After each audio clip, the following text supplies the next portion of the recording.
Sometimes the smallest act of kindness changes the oldest destiny. On the busiest corner of Harbor Street in Portland, Oregon, where rain polished every brick sidewalk into silver mirrors and old storefronts stood shoulder to shoulder beneath flickering streetlights, Charlotte Hayes lowered her sewing needle for the first time in nearly 12 hours. The tiny alteration shop where she worked was barely wider than a one-car garage, tucked between a bakery and a pawn shop that had seen better decades. Every stitch she finished meant another few dollars toward next month's rent. Another grocery bag that wasn't completely empty, another reason to believe tomorrow might be just a little easier than today.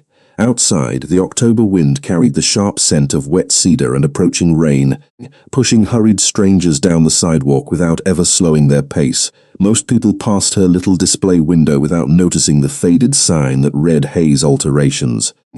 They certainly never noticed the young seamstress quietly repairing wedding dresses she would never wear, expensive business suits she could never afford, and winter coats worth more than everything inside her apartment.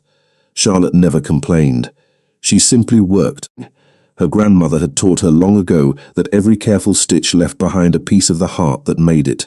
Customers often returned because somehow their clothes felt warmer after she repaired them, though none of them could explain why. That afternoon had already delivered enough disappointments. A wealthy client argued over $20. Her landlord had left another warning letter under the shop door. The heating system rattled like it might surrender before winter officially arrived. Yet she still smiled when an elderly customer thanked her for replacing missing buttons without charging extra. Kindness, after all, cost less than bitterness. As evening settled across the city, the sidewalks emptied beneath steady rain.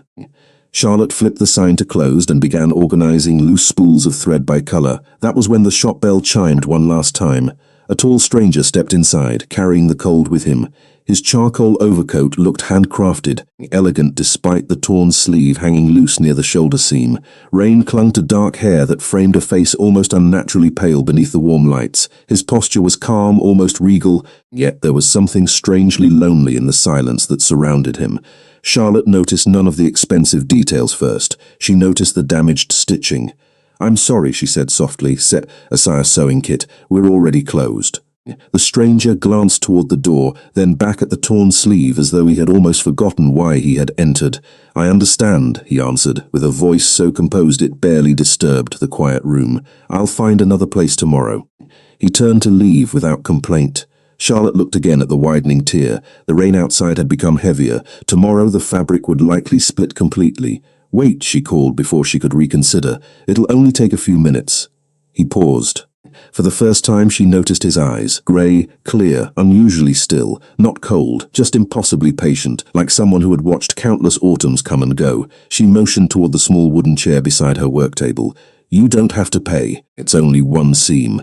A faint expression crossed his face, so subtle most people would have missed it entirely. Surprise. Charlotte threaded a fresh needle beneath the warm glow of her aging desk lamp, while rain tapped gently against the windows. Her fingers moved with practiced confidence, guiding each stitch through fabric so finely woven she had never touched anything like it before. The cloth felt strangely cool beneath her fingertips, almost refusing the needle until she whispered, "Easy now." Exactly as she always did when working with delicate material. The thread slipped perfectly into place. What she couldn't possibly know was that less than a mile away, 3 black luxury sedans had already begun searching every street within downtown Portland. Their passengers weren't looking for a missing businessman. They were searching for a king who had quietly disappeared without informing anyone. And at that exact moment, as Charlotte tied the final invisible knot inside the stranger's sleeve, something ancient stirred beneath the embroidered crest hidden inside the coat lining for the first time in more than 3 centuries. Charlotte handed the coat back with both hands, carefully smoothing the repaired sleeve before offering a quiet smile that expected nothing in return. The stranger studied the nearly invisible seam for several seconds. Even under the soft yellow light of the tiny shop, it was impossible to tell where the fabric had ever been damaged. He slowly slipped the coat back over his shoulders, his movements calm and deliberate, as though clothing had never mattered much until this particular evening. "You have remarkable hands," he said. Charlotte laughed softly, embarrassed by the compliment. "I have a remarkable amount of practice." She reached for the small receipt book anyway, more out of habit than expectation. "Normally I would charge $15 for something like that." Before he could reach for what appeared to be an expensive leather wallet, she gently closed the receipt book. But tonight is different. Consider it my good deed for the week. For a brief moment, the stranger simply looked at her, not through her, at her. Most people hurried through life without ever truly seeing another person, yet his steady gaze carried an unusual stillness, almost as though he were memorizing every detail inside the little alteration shop, the faded photographs on the wall, the antique sewing machine inherited from her grandmother, the cracked ceramic mug holding dozens of colorful pencils, even the tiny paper pumpkin taped crookedly near the front window. People usually expect something, he finally said.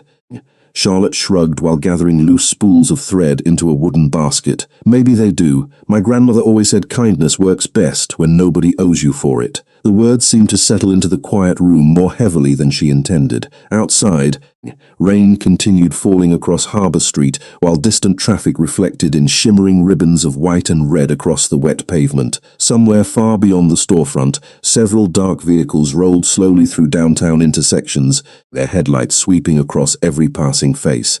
Inside the first sedan, a silver-haired man adjusted an earpiece while watching security feeds from dozens of nearby cameras. No visual confirmation, another voice reported. His Majesty disabled every tracker before leaving the estate. The older man closed his eyes briefly. Then we search the old way. He always returns to places where people forget who he is. Unfortunately for Charlotte, her tiny shop had just become one of those places. The stranger reached into his pocket and removed a simple silver button that had apparently loosened from the inside of his coat. He placed it gently onto her work table.